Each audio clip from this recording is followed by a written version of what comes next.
Hello. आज हम करने वाले क्लास 10th का त्रिकोणमिति का प्रश्नावली 8.1 का क्वेश्चन नंबर 6 जो कह रहा है एंगल ए और एंगल बी न्यून कोण हो जहां cos ए बराबर cos बी, तो दिखाइए कि एंगल ए बराबर एंगल बी। ठीक है, मतलब दिखाने के लिए बोल रहा है एंगल ए बराबर है एंगल बी के। तो हमको दिया हुआ क्या है? पहली बात तो हमको ये दिया हुआ है कि कोण ए और कोण बी क्या है? न्यून कोण है। मतलब हम समकोण त्रिभुज पाड़ लेते हैं। समकोण त्रिभुज ऐसे,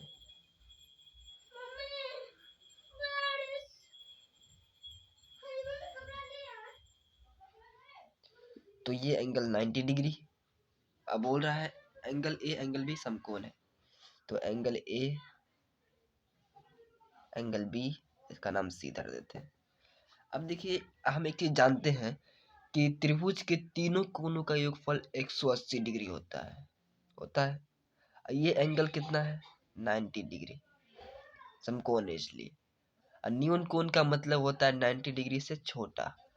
ठीक है, तो यहाँ पे मतलब ये एंगल अगर मेरा तीनों एंगल जोड़ेंगे 180 आना चाहिए। ये एंगल 90 है, मतलब 90 और चाहिए हमको। 90 प्लस 90 180, तो 90 ये हो गया। अगर ये दोनों एंगल को जोड़ के अगर 90 आ रहा है, तब समझ जाएंगे मेरा क्या हो जाएगा, समकोण। त्रिभुज के तीनों कोण का योगफल त्रिभुज है यह। देखिए, अगर ये 90 है तो ए प्लस बी कितना आना चाहिए? वो भी 90 आना चाहिए। ठीक है, इनको जोड़ के तो मतलब अगर ये एंगल बराबर हो, यदि अगर ए बराबर बी के हो तो कितना हो जाएगा? 2a बराबर 90, तो ए का मान कितना आ गया? 45। अगर देखा जाए, अगर एंगल ए 45 है, ई भी 45 ही होगा बिल्कुल। ये देखिए, 45 प्लस 45 90, और 90 90 180, तो कितना हो गया? 180। तो ये देखिए, जो एंगल बी मेरा आया है वो न्यून कोण है कि नहीं है, क्योंकि 90 से छोटा है।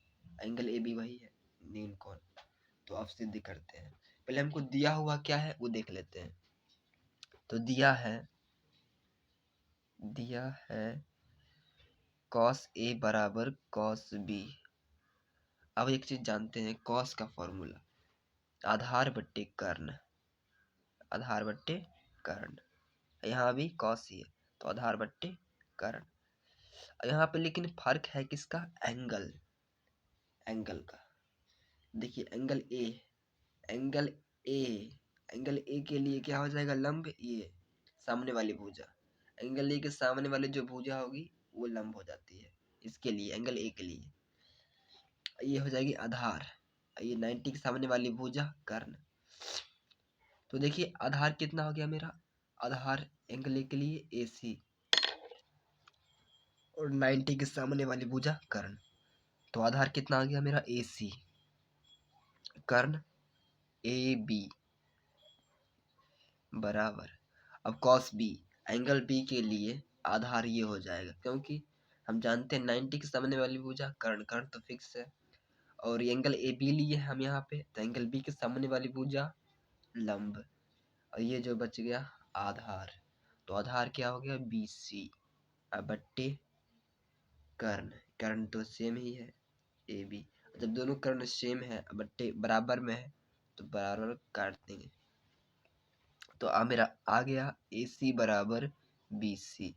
अब देखिए, जो ए सी जो भुजा है वो बना किसके द्वारा? एंगल बी के द्वारा। सॉरी, एंगल बी क्या है? ये बना है, एंगल इतना बना, तो इसके द्वारा एंगल बी के द्वारा क्या बना? ये अगर एंगल ए के द्वारा देखा जाए, बना है ये भुजा बी सी भुजा। तो एंगल ए सी किससे बना है? दोनों बराबर, कोई दिक्कत नहीं है, लेकिन यहाँ पे हम समझा रहे हैं कि एंगल क्यों लेते हैं। चाहे देखिए दोनों बराबर है, तो एंगल दोनों बराबर होगा ही होगा, ऑब्वियस सी बात है समकोण त्रिभुज में। लेकिन हम समझा रहे हैं कि अगर एंगल अलग अलग हो तो, अगर बराबर नहीं हो तो कैसे बनता है भुजा? उसके सामने वाली एंगल से बनता है। तो यहाँ समझ में आ गया कि ए सी किसके द्वारा बना होगा? एंगल बी के द्वारा। तो एंगल बी। अब बी सी किसके द्वारा बना होगा? बी सी भुजा एंगल ए के द्वारा। यहाँ पे बराबर था तो कोई दिक्कत नहीं, आप डायरेक्ट ले सकते थे, लेकिन हम समझा दिए इसे। तो एंगल ए बराबर एंगल बी हो गया, तो इसको अच्छा से लिख देते हैं, एंगल ए बराबर एंगल बी, सिद्ध हो गया, सिद्ध। ठीक है।